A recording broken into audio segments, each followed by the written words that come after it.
Hi everyone, Dennis Foley from Acoustic Fields. I'm going to forget your last name. Haehnel, Brad Haehnel. We're in Brad's studio in LA, and Brad ordered 8 of our ACDA units, and you can see them back here. And of course, he made them his own. He picked his own fabric. And this is our MDF finish. This is our cheapest version. Same performance as all our other units, but of course, when you're building product, the finish takes a lot of money out of the budget. Yeah. If you got a retail price on a product of $900, you can only spend so much on the finish, or you have to charge more for the product. So this is a nice finish, looks good. It's not wood, but it looks wood-like, and it's sealed against moisture and dirt, so it won't get dirty and stuff. So you've had the 8 units in for a while, and then Brad has, as you all know, my nemesis in his room. He has panels filled with building insulation, which he's lived with for 7 years now. Yeah. Something like that. Yeah. So I saw an opportunity here. I'm going to send him some foam. He's willing to try and experiment with things. He's lived with the foam for a month or so now. Yeah. Approximately. So that. Yeah, then I got let's start with the low end first. What when you put the 8 units in, and some poor guy had to struggle and bring them up the elevator. Yes, indeed. At 230 pounds apiece. Yeah, it was quite a shipment actually when I saw the shipment the crate show up. The crate show up. Yeah. That was something. But it was. Luckily, the room that I have, it was easy to immediately put them in, which was you had space. Which was lovely. I had space. I already had space behind my speakers, and I had space against the back wall. Just moved the old couch out, and that was it. And immediately, I mean, the difference was like night and day. I mean, it was, the bottom end, how do you describe it? It changed dramatically. It's not as if things got, it got more focused, if that makes more sense. Because I can't really describe it in any other way, because it apparently got to have more bottom end in the room, is what sort of occurred in my way of thinking, because it got smoother.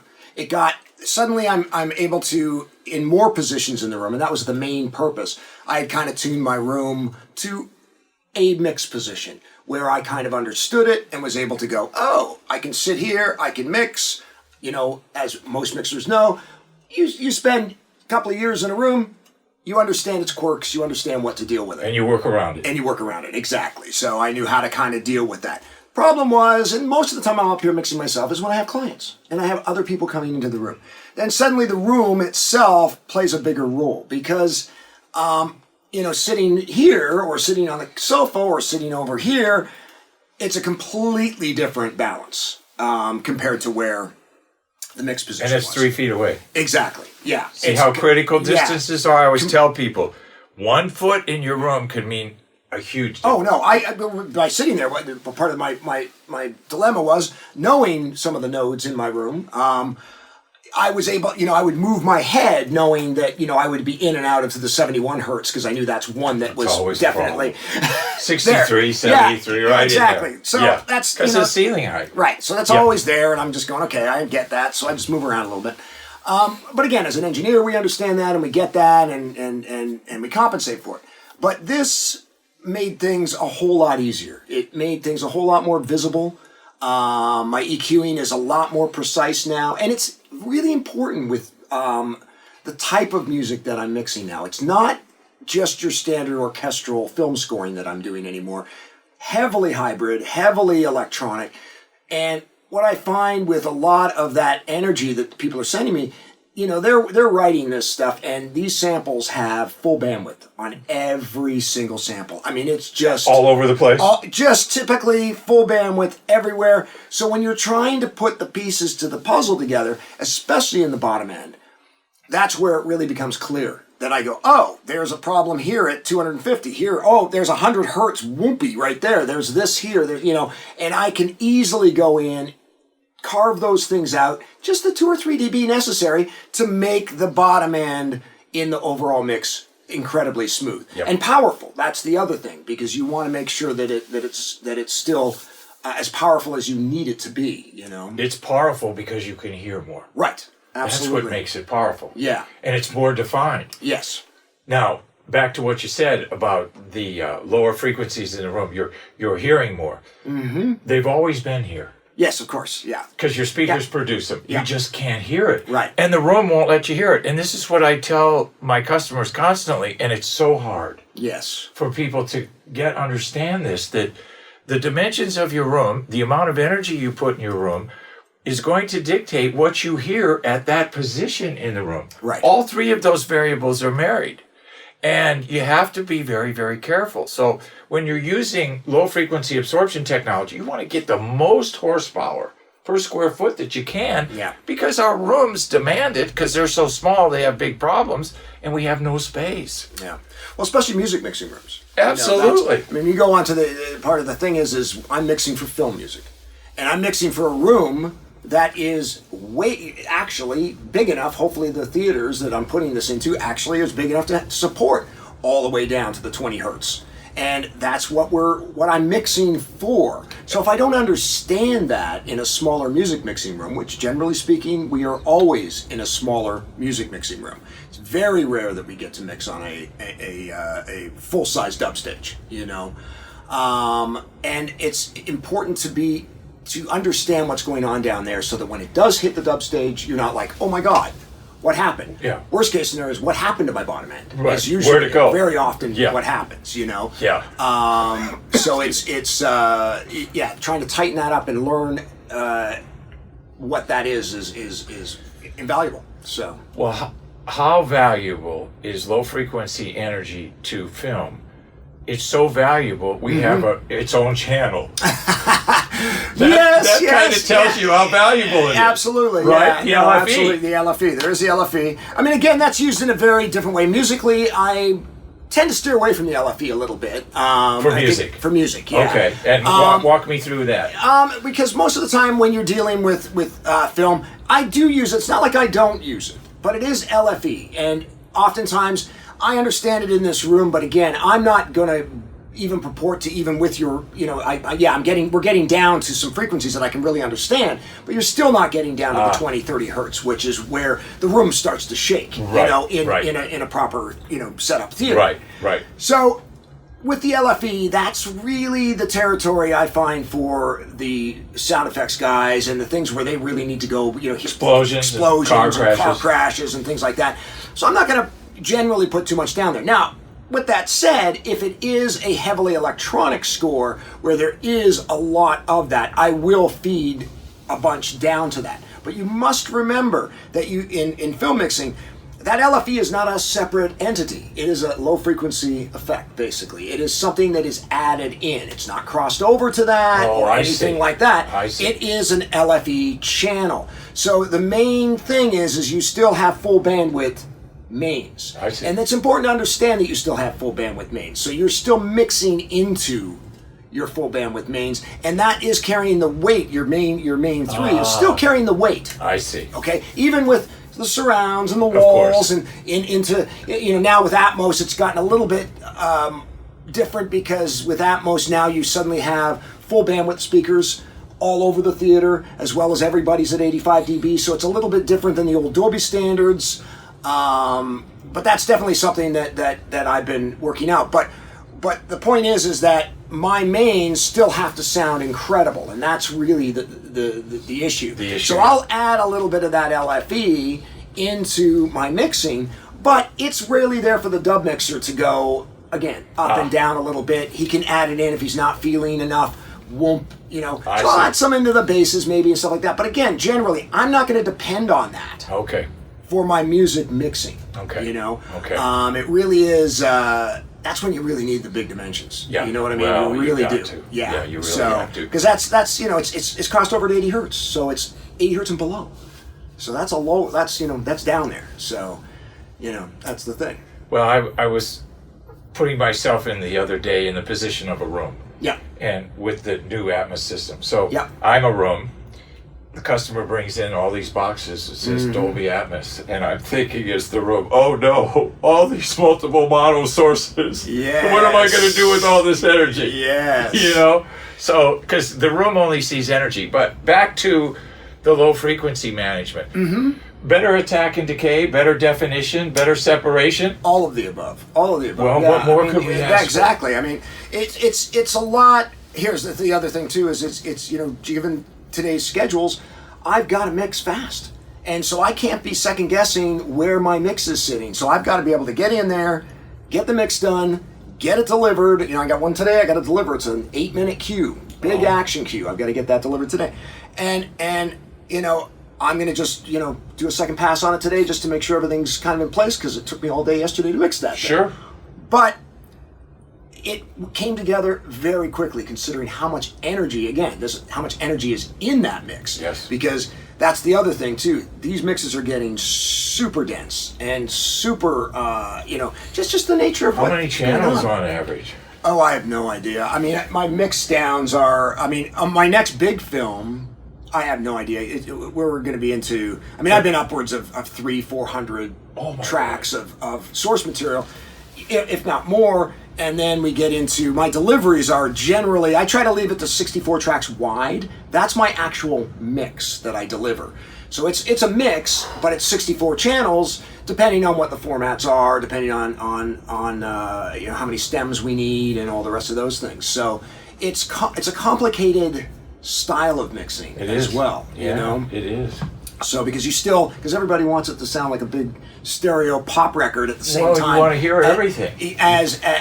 But you still have to have this dynamic to it, and the demands are pretty high. So it's really nice to be able to hear what's going in. Yeah. So that was a huge difference. But then you brought these things into my life. Then we brought the phone. Because you all know I didn't like building insulation. And forget my preferences. And I have many reasons for that. But the bottom line here is I saw an opportunity here with Brad because he has 6-7 years experience with these panels. And so we put our foam over the top of them. And middle and high frequencies, what happened? Well, there was another dramatic change to the room. There's no question about that. We were pointing out, because I don't have above us here, we don't see it, but there's an area that is not treated.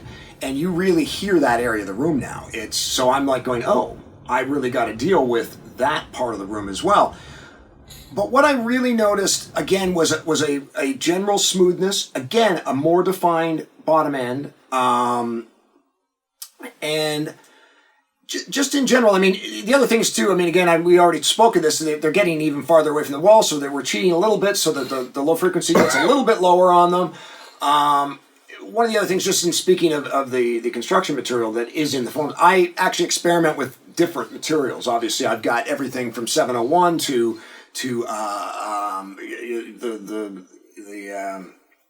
all the different types of building materials. The rates and levels don't vary much. Right. But I'm experimenting with that because I was. And honestly, I don't notice, you're right, I don't notice that big a difference. But I put these up, and it was like, wow, the room is a completely different room again. Rate and level. Yeah. So you got to have rate and level with middles and highs. Right. And we need it for everything else, but it's more pronounced with the middles and high. The rates and levels of our foam are more closely associated with our human hearing curves. Okay, interesting. That's why I spent 8 years and $2 million doing it. Right. Yeah. And I think you can hear it. You can hear the difference. Oh no, I can absolutely hear the difference in it. Yeah. Just in what I've done in this room. That's the other thing too. I can tell you right now, I can walk around this room and understand my mix in almost any position. Nice. You know what I mean? And this is a small room, as you know. This is not a big mix room. No. So, and as we know, it's hard to get a small room to sound good, given the amount of energy. Because I've got some pretty big speakers. These go down to 30 hertz. I know that. They're big. So it's important to understand that they do that and get and have the ability to hear it. Yeah. Did the center channel tighten up pretty much with the 2 units? It did, yes. It did definitely change quite a bit. I bet it did. I was hoping that, and it did. I think it got a little bit flatter, because of the way that I've got it set, as you know. Again, these are kind of loaded because they're close to the wall. So you've got that low frequency load, and then because that's so close to the back wall, you've got, again, more loading. More loading. So with that, between them, I felt that they do feel a lot more even, you know.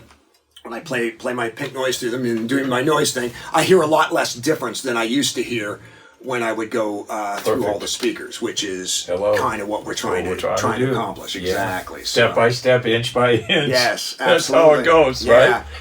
Well, yeah, I mean, that is the thing, as I was explaining to you too. I mean, it is, rooms are tricky. They're not, you know, you can, especially when you're building from a room that exists, as you well know. So having tools that are more effective are really great, because I've been in this room a long time.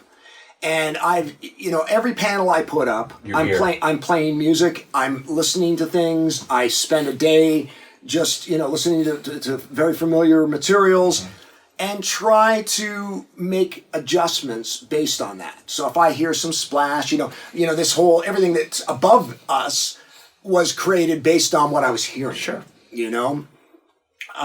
So now I've added some of your panels up there as well, just to add more to that, and I love it. That's actually been a big thing up there. Yeah. It made a lot of changes in the focus of the mixes now. So everything's gotten a lot more in focus for me. So well, it's interesting because you have done exactly what I tell people to do that are on smaller budgets. Right. They have to treat the ceiling. Yeah. And they say, all right, Dennis, give me the minimum surface area that I have to treat. Yeah. You have to treat from your speakers to a little bit behind the listening position or mixing position, which is exactly what you've done. I put my head directly below that. Exactly what you've done. Yeah. And then, obviously, most of you out there are on budgets. I get it. So we want to use our money to impact the biggest acoustical change we can for that surface area. So by having it, a little bit past your head at the mixing position, then for every good in acoustics, there's a bad. We got the area behind the mixing position now, which we really can hear. If you're sitting where I'm sitting now, you really can hear it. Yeah. And that goes back to what Simon and I were talking about this morning in the car. If you walk into a room with no treatment, and I say to you, Brad, what surface area is causing the biggest problem in the room? You're going to say, Dennis, there's no way I can tell. Yeah. Because they're all contributing. Of course. Yeah. As we start treating each surface area, we eliminate that cause. Yes. And each surface area is about 18% of our total problem because we have 6 surface areas. Yeah. So, as we eliminate, the areas left untreated really shine. Yes, indeed. I noticed that immediately. Sitting back here, it's pretty clear. It's not terrible, but you can clearly hear the node here that's happening between the floor and ceiling. Yeah. This is old room, that's new room. Exactly. Yeah. Absolutely. So, So that's what it is. Well, good. Well, we got a good situation here. Brad's moving shortly into a new room. So we're going to continue this video series if Brad's willing. Absolutely, because I think... Because we're going to get a much bigger room. We are, and I hope that, it'll be very interesting to have Dennis involved with that, and we'll see where it goes. Yeah, so we'll get a bigger room for a guy, and we're going to be able to... He's going to definitely be able to hear some big differences, because we're working with 20-foot, 22, 23-foot distances and more ceiling height. So that's always welcome. So thank you. Thank you, Dennis. It's been a pleasure. Absolutely. And we'll see you all in the future. Take care.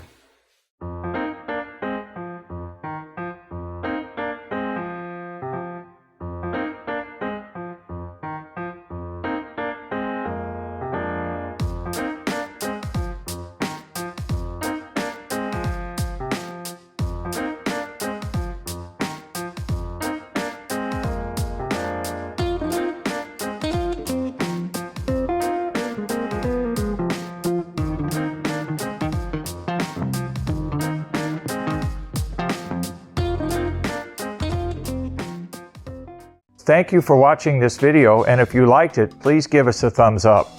We also have a newsletter that you can subscribe to, so please do that because we offer special price discounts to only those on our newsletter. And then don't forget about our forum. We have started a forum on our own website where people ask questions, and I usually get a chance every couple of days to look at it. There's an interchange between people on the forum, and we'll give you real answers on a regular basis, so that'll help you. Thank you.